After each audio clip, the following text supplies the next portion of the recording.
So I have spent the last couple of years researching and writing about the history of the conservation movement. And I've, of course, heard a lot of stories about losses, irrevocable losses, but I've also learned a lot of stories about successes and about the things that we've learned about creating homes for species other than our own. So I want to tell you one of those stories tonight. When I was growing up on the East Coast, the only bald eagle I ever saw was on the back of a coin. Now, where I live in Washington state, I see bald eagles all the time. And while I still get pretty excited about them, my 12-year-old tends to shrug. Yeah, cool, mom. Another one. When I was growing up in the 70s and 80s, there were fewer than 2,000 breeding pairs of bald eagles in the entire lower 48 states. Now there are well over 70,000. Bald eagles are now common enough to be boring, at least to 12-year-olds.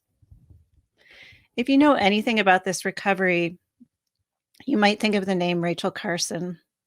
Rachel Carson, who wrote the famous book Silent Spring, who made a powerful case against the pesticide DDT and its effects on bald eagles and other wildlife.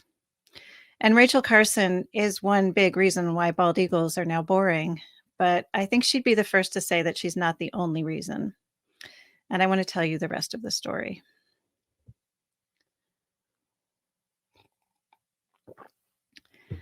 So humans have, of course, been driving species extinct for millennia, and the first species to suffer from our attentions was probably a bird. As humans made their way around the Pacific, prehistoric humans, they brought with them small predators, rats, cats, other animals that made quick work of the resident birds who, after all, had been living in pleasant isolation for years and had had no reason to develop their own defenses. As European colonists and explorers made their way to the Pacific and Indian Oceans, these extinctions accelerated. But in Europe and North America, most people still thought of species as these static categories created by God that neither appeared nor disappeared nor changed over time.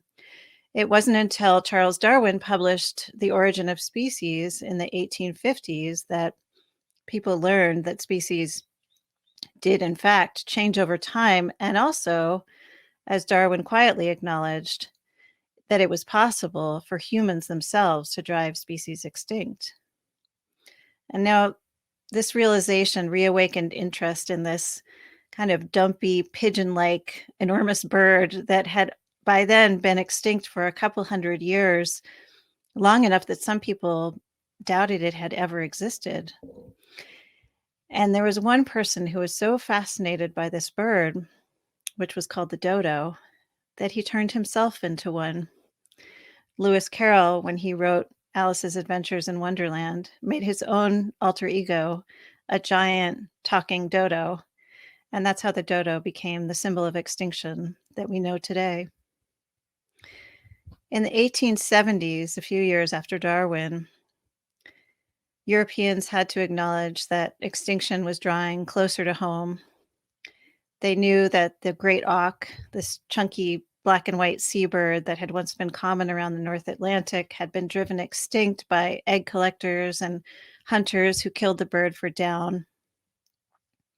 And then in the 1890s, activists, many of them women, realized that the craze for elaborately feathered hats was killing and orphaning millions of birds every year and would quickly bring about even more extinctions. So they set about in North America and Europe, persuading women not to buy hats and trying to pass laws that would restrict the plume trade. And in 1918, when the US Congress passed the Migratory Bird Treaty Act, these activists won. That act still stands today, and it destroyed the plume trade. And volunteer bird watchers in the years that followed in Florida and elsewhere got to watch as the numbers of egrets and other birds that had really been on the brink of extinction because of the plume trade recovered, and their numbers started to tick up and up and up. But there was still work to do because the Migratory Bird Treaty Act didn't say anything about hawks or owls or eagles. And many people at the time, even conservationists, considered these birds to be pests. Some hunters who were interested in conservation because they wanted to protect the birds they liked to hunt considered these birds competition, and a lot of people just considered them gross, a lower class of bird that fed on leftovers, not something you'd really want to be associated with. One person who felt differently was Rosalie Edge, or Mrs. Charles Noel Edge, as she preferred to be called. Mrs. Edge was born into a wealthy Manhattan family, and she was active in the suffrage movement until women won the vote in New York State and were on the way to winning it nationwide. And then she had a sudden tragedy. Her marriage broke up, and as she was recovering from this huge personal loss, she turned to bird watching. She'd never been that interested in birds before. And she found real solace just in seeing birds fly around her brownstone in Manhattan. And she started to make visits to Central Park, where then, as now, people often went to see the birds migrating through, stopping over on their way south or north.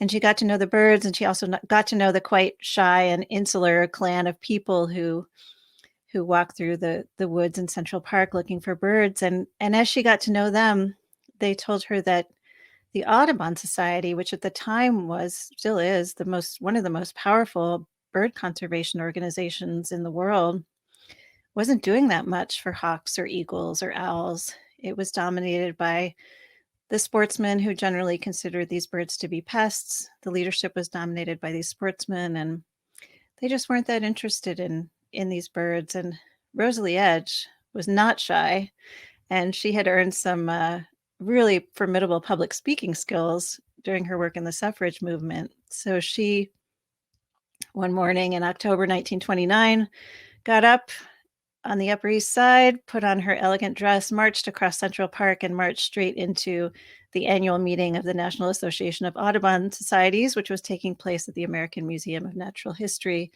across the park. And she gave these stuffy sportsmen quite a piece of her mind and said, look, if we're interested in conservation, conservation is not about just protecting the species we happen to like. It's about protecting all species.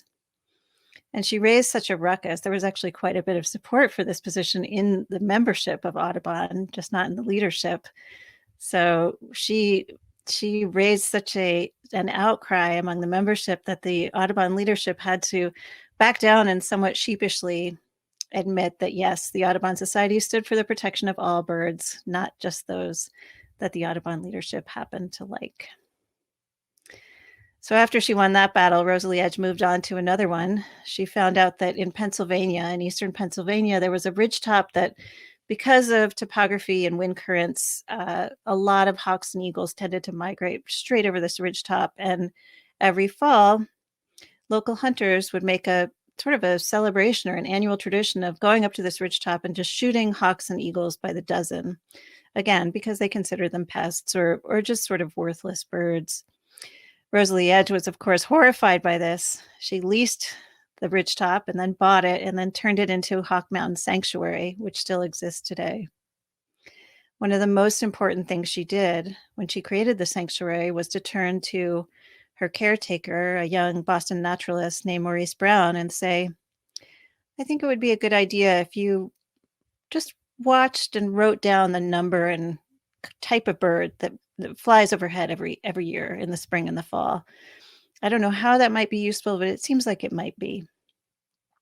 And so Maurice Brown started to do this. He made regular observations and wrote down what he saw, kept track over years, and that record is still being extended today. There are many others like it now, but it is the longest continuous such record in the world. And in 1940, bald eagles were finally protected by law. But something was still wrong because their numbers were still dropping. And in 1960, Maurice Brown, the caretaker of Hawk Mountain, got a letter from Rachel Carson. And Rachel Carson said, Mr. Brown, I'm working on a book, and I've heard that you have some information about eagle declines. in your area. Can you tell me about that? And Maurice Brown wrote back, "Dear Miss Carson, yes, I have seen some eagle declines, and I know they're unusual because I've now been, keeping this data set for 25 years. I know what's been going on in the area for the past couple of decades, and what we've seen in the past few years is that there are fewer and fewer young bald eagles, and this year there were none at all. And when Silent Spring was published a couple of years later, Rachel Carson said that this piece of information that she'd gotten from Maurice Brown was one of the most significant pillars in her case against DDT. And it helped her to show, as we later found out in laboratory tests, that what was happening was that DDT, its widespread use, was thinning eagle eggshells so much that most of the adults were unable to incubate their young. DDT was just cutting off the next generation of eagles, and the numbers were plummeting. So a year after Silent Spring was published, there were only 417 breeding pairs of bald eagles left in the lower 48 states. And now Silent Spring caused a sensation worldwide, really. It caused a sensation among politicians, among readers, among scientists. Everyone was talking about it. But DDT wasn't banned right away. It took 10 more years, and 10 more years of really hard work by grassroots activists working on shoestring budgets, bringing lawsuits with, very little experience and very little funding, until they were able to persuade the Environmental Protection Agency, which was also an agency whose creation was inspired by Rachel Carson's work, to ban DDT. And that was in 1972, 2 years before I was born. In 1990, there were 3,000 pairs of bald eagles in the lower 48 states. In the year 2000, there were 6,000 pairs. In the year 2007, a year before my daughter was born, there were 10,000 pairs. And the species was considered healthy enough to remove from the Endangered Species Act list of threatened and endangered species. And that is how bald eagles became boring. So conservation is about saving more than single species. If there's one thing I learned from my years of research on the history of conservation is that conservation is about protecting relationships. It's about protecting relationships among species, between species and their habitats, between humans and other species. But I think the story of the bald eagle shows us how conservation usually gets done. And it gets done with foresight and persistence and cooperation, sometimes accidental cooperation over many generations. And it often happens slowly before it happens quickly, but it does happen. And it shows us that even now, even with all the threats other species and our own are facing, it can still happen.